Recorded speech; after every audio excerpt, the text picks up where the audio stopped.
how to record prototypes in Figma. To show you this, I'm going to use one of the prototypes I've created in a previous video where I showed you how to use this scroll feature. So unfortunately in Figma there is no exact way to record your prototypes. So there are a couple of workarounds which I will show you, so don't worry. The first one being, if you are on Chrome, you can just go to the Chrome Web Store on the browser, and you can select any of these screen recording applications or extensions as they call them. I think this is a pretty good one which you can use. Some even let you frame certain parts of your screen so it's only that gets recorded. In this case, if it's for mobile, you want only this part to be recorded without the rest of the screen, because that's where everything happens.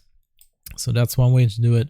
It's absolutely free. And the other absolutely free way to do this is you can go to OBS Studio.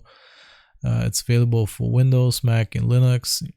It's a program that you have to download, but it's very useful and again free. So you can again frame what part of the screen you want to record, and it's very easy to manage. So I hope this helps. And this is how you record prototypes in Figma. I hope this was useful. Remember to like and sub, and I'll see you next time.